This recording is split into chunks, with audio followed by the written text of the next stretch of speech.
Assalomu alaykum hurmatli televizor ko'ruvchilar. Dunya Uyghur Qurultiyi to'g'ri televiziyasi күнділік xəvərlər pirugrammisiga xush keldinglar. Men Hidayat Musajan.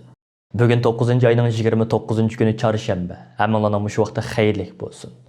Aziz ko'ruvchilar, tövəndə diqqətinglar bugungi xəvərlər pirugrammisining tafsilotida bo'lsin. 2022 yillik Beijing qishliq olimpik yig'inining yaqinlab kelishiga ergishib, Dunya Uyghur Qurultiyi Beijing irqiy qirg'inchilik olimpikini boyqut qiladi degan shior ostida elib berayotgan norozilik harakatlarini uzluksiz oshirib bormoqda.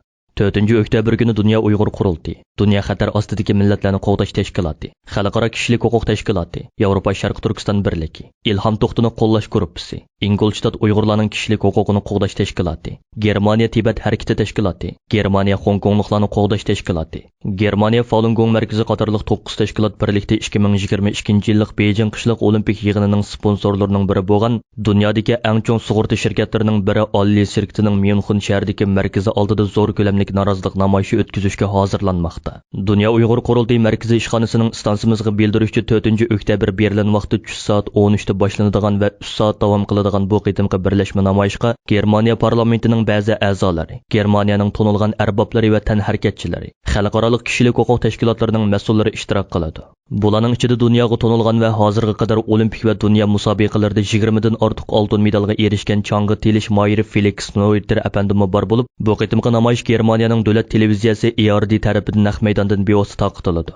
Namoyishning asosliq maqsadi bo'lsa 2022 yillik Beijing irqiy qirg'inchilik olimpikiga sponsorlik qilayotgan Olli Sirkitiga norozilik bildirish va uningdan sponsorlikdan voz kechishni, shundaqla Xitoyning Sharq Turkistonda Uyg'urlarni asos qilgan yerlik xalqlarga yurgizayotgan jinoiy qilmishlarga sherik bo'lmaslikni talab qilishdan iborat. Bu munosabat bilan bugun stansimizning ziyoratini qabul qilgan Dunya Uyg'ur Qurultiyining raisi Dolqun Aysa apandim 4-oktyabr o'tkaziladigan bu birlashma namoyishining ko'lamining nihoyatda zo'r bo'ladiganligini, namoyishga butun dunyoga tonilgan chang'i telish moyiri Felix Neuter qatorliq ba'zi mashhur shaxslarga kelib qatnashadiganligini jakardiganligi uchun hozirdan e'tiboran bu namoyishning Germaniya matbuotlarining kuchli diqqatini tortishga boshlaganligini, shunga Germaniyada yashayotgan butun Sharq Turkistonlik qarindoshlarimizning vatan millat davosini hammadan a'lo bilib 4-oktyabr kuni Berlin vaqti 3 soat 13 da Olli Sirktining Myunxen shahridagi markaz binosi oldida o'tkaziladigan birlashma namoyishga aktivlik bilan ishtirok qilishga chaqirdi. Dolqun Aysa apandi so'zida yana bu qitimqi namoyishga Gollandiyadagi lager shohidimiz Qalbinur Sidiqning kelib qatnashadiganligini,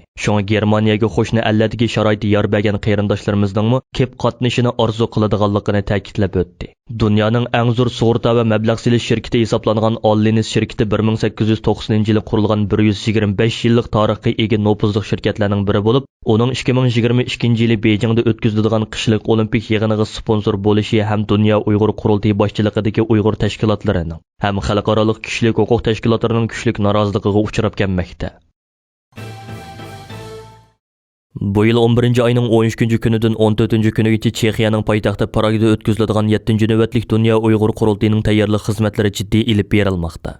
7-navbatlik Dunya Uyg'ur Qurultiyiga 207 nafar rasmiy vakil va 87 nafar kandidat vakildan sirt yana Uyg'urlar masalasini yaqindan qo'llab kelayotgan bir qism parlament va hukumat a'zolari, chet ellik tadqiqotchilar, xalqaro kishilik huquq tashkilotlarining mas'ullari va chet ellik jurnalistlar, shundaqla Dunya Uyg'ur Qurultiyi bilan yaqindan hamkorlashayotgan bir qism Uyg'ur tashkilotlarining mas'ullari va ba'zi jamoat arboblarimiz, shundaqla matbuotlarga tonilgan lager shohidlarimiz musharraf mehmoni sifatida taklif qilindi. 11-oyning 13 kuni qurultayning ochilish murosimi bilan Sharq Turkiston Cumhuriyet bayramimizni qutluqlash murosimi birga o'tkazildi. Shundaqla qurultayning tunji kuni yana 16-sentabr Janvadagi Birlashgan Davlatlar Tashkiloti binosi oldida boshlangan va Belgiyaning Bruksel, Burgis, Germaniyaning Berlin qatorliq shaharlarida davom qiladigan Uyg'urlarning ovozi nomli cho'ng tipdagi rasm ko'rgazmasi oxirgi qitim qurultayga qatnashadigan mehmonlarning diqqatiga taqdim qilinadi. Yaqinqi mezgillardan buyon Dunya Uyg'ur Qurultiyining raisi Dolqun Aysa boshchiligidagi qurultay hay'ati bir qancha qitim Germaniyadan Chexiyaning poytaxti Pragga berib, Uyg'urlarning masalasini yaqindan qo'llab kelayotgan Chexiya parlamentining bir qism a'zolari va Chexiyadagi ba'zi kishilik huquq tashkilotlarining mas'ullari bilan ko'rishib,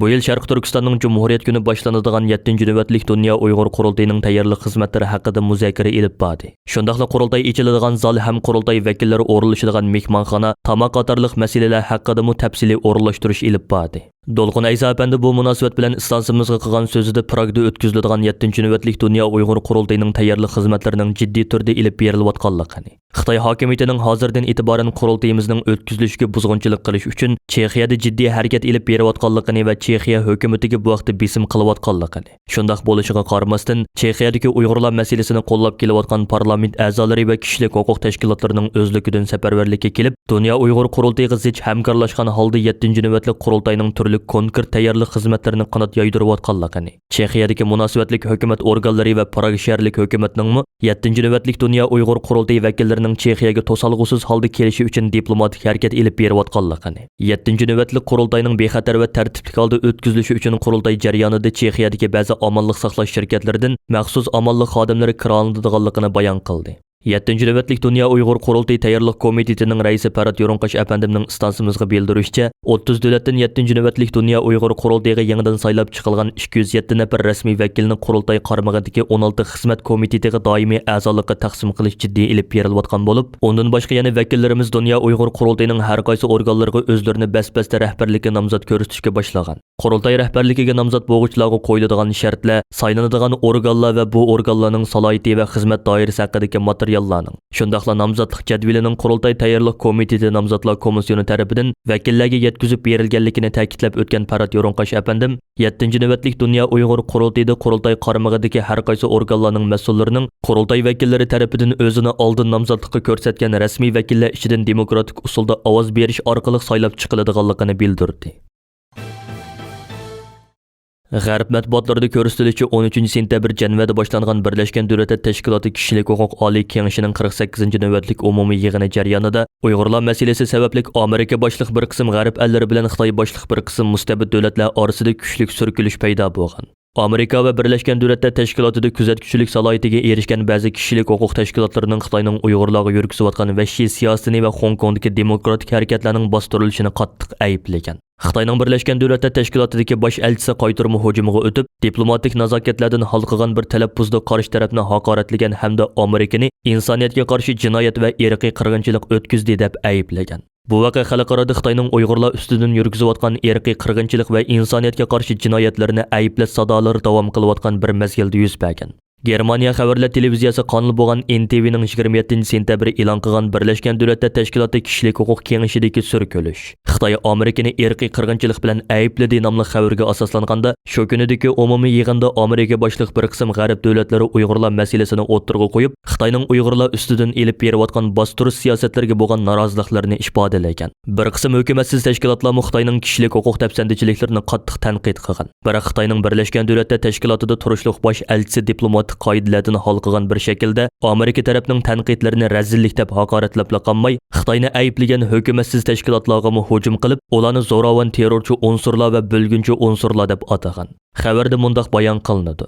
Amerika va boshqa davlatlarning vakillari Birlashgan Davlatlar Tashkiloti kishilik huquq kengashining umumiy yig'inida Xitoyning atalmish Xinjiang rayonidagi Uyg'ur osonliqlariga yurgizayotgan bostirishlarini hamda Beijingning Hong Kongdagi demokratik qarshiliklarni bostirish qilmishlarini ayblagan edi. Xitoyning Birlashgan Davlatlar Tashkilotidagi bosh elchisi Chinshu Radiya qaytarib, Xinjiang va Hong Kong xalqining dal aksicha izzat hurmati bilan go'zal hayot kechirayotganligini o'ttirg'a qo'ydi. O so'zida Amerika o'tkazgan irqiy qirg'inchilik va insoniyatga qarshi jinoyatning haddi hisobi yo'q. Uni til bilan ifodalash mumkin emas dedi. Xabarda askartishchi Xitoy taraf bu yerda Amerikaning o'tgan asrlarda Amerika qit'asidagi yerlik aholilarga qo'llangan muomalasini nazarda tutgan. Xitoy vakili yana Afg'onistondagi 100 ming odamning o'limiga Amerikaning mas'ul bo'lishi lozimligini o'ttirg'a qo'yib, kishini hayron qoldirdigani shuki, Amerikaning yana kishilik huquqdan so'z etishidir degan. Yig'inda Amerika boshliq g'arb demokratik davlatlari bilan Xitoy boshliq ba'zi mustabid davlatlar orasida ikki qutb shakllangan. Pokiston bu yig'inda Xitoyning kunligi ostiga kirib olgan Osiyo va Afrikadagi mutlaq ko'p qismi musulmon bo'lgan 65 davlatga vakolatan so'z qilib, Xinjiang va Hong Kong masalasi Xitoyning ishki ishidir deb bildirgan. Yillardan buyon Birlashgan Davlatlar Tashkilotining turli yig'inlari va munbarlari Xitoy hokimiyati bilan Dunya Uyg'ur qurultiyi o'tirisidagi bevosita jang maydoni bo'lib kelmoqda va Xitoy hokimiyati o'zining Birlashgan Davlatlar Tashkilotidagi nopozdan foydalanib, Dunya Uyg'ur qurultiyining Dolqun Aysa boshchiligidagi vakillarining Birlashgan Davlatlar Tashkilotidagi turli faoliyatlarini to'sishga urinib kelmoqda. Janvada chaqirilayotgan Birleşken Devletler Teşkilatı Kişilik Hukuk Oliy Kengeshining 48-ci növbətlik yig'inining 27-sentyabr o'tkazilgan maxsus irqiy qirg'inchilik masalasi haqidagi muhokama bo'limida Dunya Uyghur Qurultiyining raisi Dolqun Aysa apandimning qilgan qisqa nutqi jarayonida Xitoyning BDTdagi vakilining qattiq noroziligi va adabsizlarcha qo'shiq selishi sababidan Dolqun Aysa apandimning so'zining 2 qitim kesib etilishi kuzatuvchilarning kuchli diqqatini qo'zg'agan. Yig'in riyosatchisi Xitoy vakilining bu xil yo'lsizligini bevosita ayblagan edi. Oldingi qitim chaqirilgan Birleşken Devletler Teşkilatı Kişilik Hukuk Oliy Kengeshining 47-ci növbətlik yig'ini jarayonida Dolqun Aysa apandimning nutqi Xitoy vakilining talablarcha norozilik bildirishi bilan orqa-orqadan 3 qitim uzib etilgan. Ammo yig'in riyosatchisi Xitoyning e'tirozlariga quloq solmay, Dolqun Aysa apandimning so'zini to'liq tugatishiga fursat yaratib bergan edi. Birleşken Devletler Teşkilatı Kişilik Hukuk Oliy Kengeshining 48-ci növbətlik yig'ini 8-oktyabrga qadar davom qiladi. Hozirga qadar Dunya Uyg'ur Qurultiyi yig'inda 2 qitim so'z qilish fursatiga erishdi. Mazkur yig'in chaqirilayotgan 16-sentyabrdan 18-sentyabrgacha Dunya Uyg'ur Qurultiyining uyushtirishi va Amerika Tashqi ishlar ministrligining hamkorligi bilan Birleşken Devletler Teşkilatı binosi oldidagi maydonda Xitoyning Sharq Turkiston xalqiga yurgizayotgan irqiy qirg'inchiligi va boshqa jinoiy qilmishlari yoritib berilgan Uyg'urlarning ovozi nomli rasm ko'rgazmasi o'tkazilgan. Maydonga maxsus Uyg'ur chidari qurilgan edi. Yaqinqi qisqigina 2 hafta ichida Turkiyada yashayotgan Uyg'urlardan 100 dan ortiq kishining turli yo'llar bilan orqa-orqadan Norvegiyaga kelib siyosiy panohlik tilishi Norvegiya taratqularning diqqatini qo'zg'agan. Albatta bu qarindoshlarimizning Turkiyadan sog'-salomat holda Norvegiyaga kelib olishi Norvegiya Uyg'ur jamoatini va muhojiratdagi qarindoshlarimizni alohida mamnun qildi. Norvegiya Uyg'ur komitetining raisi va Uyg'ur adliya arxiv ombirining direktori Baxtiyor Umar apandi bu munosabat bilan istansimizga qilgan so'zida bu qarindoshlarimizning hammasining dastlabda bir haftalik karantin ostiga ilinganligini va siyosiy panohlik tilash iltimoslarining tez suratda bejirilayotganligini, ularning salomatlik ahvolining yaxshi ekanligini bildirdi. Norvegiya taratqularida boshqa yerga boradigan aeroplanga o'ltirib Norvegiyada tushib qolgan bu kishilarning qavm qarindoshlari Xitoy jazo lagerlarida iztirob chekayotgan Uyg'urlar ekanligi, Norvegiya hukumatining ularni tushunishi, ularning Norvegiyada yashashiga yo'l qo'yishi lozimligi talab qilindi. Bu ahvol ba'zi g'arb taratqularida Turkiyani o'zlarining panohgohi deb qaraydigan, uning bilan til, tarixi, madaniyat, din va qavmdoshlik munosabati bo'lgan bu musofir Uyg'urlar nima uchun Turkiyadan qochib g'arb ellardan panohlik izlashga boshladi degan savol paydo bo'lgan. Yaqinda Yarshar ovozi nomli to'g'ri jurnalda bu vaqtda e'lon qilingan maqolada ta'kidlanishicha, Erdo'g'an hukumatining Turkiyadagi Xitoyning bostirishidan qochib kelgan 50 mingdek Uyg'urga tutgan muomalasining o'zgarishida chet el mablag'ining Turkiyani tark etishi, buni Xitoyning to'ldirishga kirishishi halqalik rol o'ynagan. Maqolada Turkiya til, madaniyat, diniy jihatlardagi kuchli aloqasi sababli Uyg'urlarning an'anaviy ittifoqdoshi bo'lgan bo'lsa-mu, biroq Anqaraning Bejing bilan bo'lgan siyosiy, iqtisodiy ittifoqi ularning tarixiy rishtasini murakkablashtirib, Turkiya jamoat fikrini bo'lganligi va uning Uyg'urlar masalasidagi rasmiy siyosatini qayta shakllantirganligi ta'kidlangan. Maqolada aytilishicha, Erdo'g'anning oq partiyasi yuzini Xitoyga o'rgan bo'lsa-mu, biroq bu turk jamoat fikrining umumyuzlik qo'llashiga erishamagan. Turkiyadagi metropol raysinash o'rni bu yil 5-oyda ilib borgan raysinashda 53.2% kishi Erdo'g'an hukumatini Xitoyga Uyg'urlar masalasida muvofiq inkosda bo'lmadi deb qaragan. Yarshar ovozi jurnalining maqolasida aytilishicha, Uyg'urlar masalasi 2010-yilning boshlariga qadar Turkiya siyosiy qatlamining keng qabul qilishiga erishgan bo'lsa-mu, biroq Turkiyada 2016-yilda yuz bergan harbiy o'zgarishdan keyin Erdo'g'anning so'zining toni o'zgargan. Maqolada buningga turk lirasining kursining tushib ketishi, iqtisodiy qahatchilik, Amerika bilan bo'lgan munosabatning nacharlashishi, Turkiyaning parlament tuzimiga xotima berishi, uning kreditining tuvallab, chet el mablag'ining chekinishi va Xitoyning bu bo'shliqni to'ldirishi qatorliq omillar sabab bo'lganligi ilgari surilgan. Maqolada ta'kidlanishicha, Turkiyaning Xitoy bilan bo'lgan iqtisodiy aloqasining kuchayishi bilan uning Uyg'urlarga tutgan siyosati ojizlashgan ekan. Maqolada yana Turkiya tashqi ishlar ministri Chavush o'g'lining Xitoy tashqi ishlar ministri Wang Yiga Turkiyada Xitoyni nishon qilgan va uningga qarshi turadigan harakatlarga yo'l qo'ymaymiz. Biz tadbir qo'llanib, Xitoyni nishon qilgan axborot xabarlarini to'simiz deb va'da berganligi alohida ta'kidlangan. Yarshar ovozining maqolasida ta'kidlanishicha, Turkiyada yashaydigan Uyg'urlarning qiyin ahvoli va ularning Xitoyda uchirgan muomalasi haqidagi bayonlarning tuyuqsiz o'zgarishi Bejingning iqtisodiy yordamining badali bo'lib, bu Adolat va taraqqiyot partiyasi hukumatining axborotni kontrol qilib, Uyg'urlar haqidagi cho'qonlarni o'zining siyosiy manfaatiga moslashtirganligini ko'rsatdi ekan. Hurmatli ko'ruvchilar, yuqorida Dunya Uyg'ur Qurultiyi to'g'ri televiziyasi kündəlik xəvərlər proqrammisida diqqətinizə sunduq.